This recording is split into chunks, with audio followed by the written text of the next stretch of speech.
A pleasure to meet all at last, and welcome back to Super Foam Flying. And I'm more than proud to present to you something out there that I never quite expected to actually get my hands on. Despite the fact that this came out at a great deal to me. Here is the Zombie Strike Outbreaker bow. Without the bow arms. So, I might as well explain right now, because the Outbreaker bow is a Zombie Strike crossbow released in 2017, at the same time that a handful of other well-known blasters were released. To prime this blaster, you use what looks like a pair of scissor grip, pretty much, and just simply pull the trigger to fire. But there's a couple of things here on the blaster. And first of all, well, this is certainly a lot different than what I probably would have imagined being able to hold on to something like this, because look how small that shoulder stock is. And tell me that there is something wrong with this. Probably a lot of things wrong with this by any means, but what can I potentially expect? This is a crossbow designed for little kids. And I probably should mention right now that the bow arms are not on this particular model, because apparently that actually is what amps up the value on this. On eBay, where I was able to pick this thing up for only $18 used, this one did not include the bow arms on it. And with the bow arms, I actually found that the listings were at least tripled in price. So I feel like that the crossbow arms, for some reason, makes this thing a lot more valuable than it would without them. I mean, then again, a weird emblem on a Rolls Royce known as the Spirit of Ecstasy apparently is what makes those cars super valuable.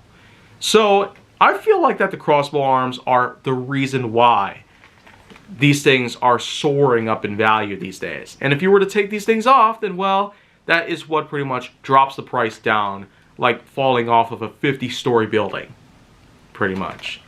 And so I pretty much can't be certain why that is, though. Like, what is the significance for crossbow arms? Are they supposed to be extremely valuable? Are they legendary sacred artifacts of our history? Or something else entirely? I don't even know. I kind of like to have some answers here.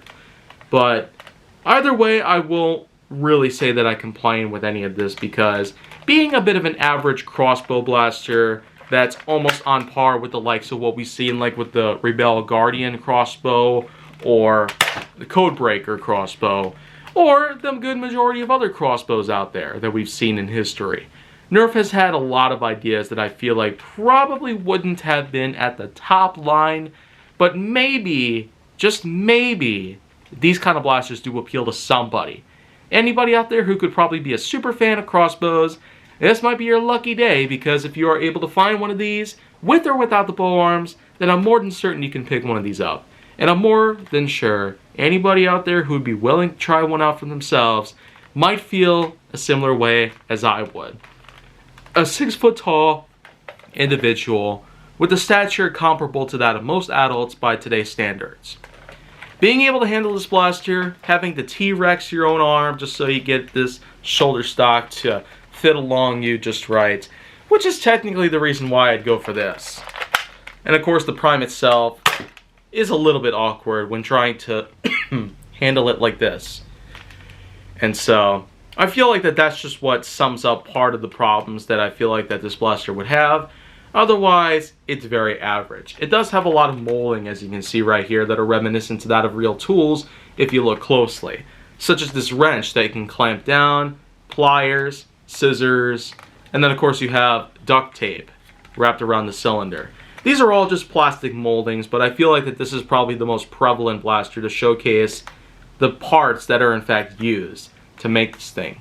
Mostly in terms of the fiction that the web series based on the Zombie Strike line actually showed us back then. And so this blaster does give a lot of insight as to the kind of things that Nerf is able to create by simply putting together some well-known tools of all sorts. But then again, the Ghoul Grinder is more or less just based off of the grinding tool that some people use. And then we got a lot of other tools out there being put into blasters to give us this specific Zombie Strike feel to it. Otherwise, there's probably not much else for me to say out here. A tactical rail on the top, A really short, stubby stock. Lots of molding reminiscent of that of actual real-life tools.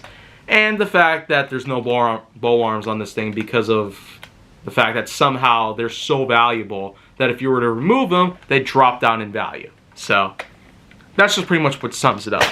The Outbreaker bow, it's probably likable if you're really a big fan of crossbows or just bows in general. Even without the bow arms, this thing can still perform, unlike a good majority of crossbows or bow blasters as a whole. So I feel like that I was able to make the right choice here to be able to pick one of these up while it was working properly by any means. Because who would have known if I actually would have found one that did not work so well. So I guess there's not much else I have left to point out. And so if you want to see more go down on my channel, then make sure that you like, subscribe, comment, follow me on social media, and stay on the Hollywood side.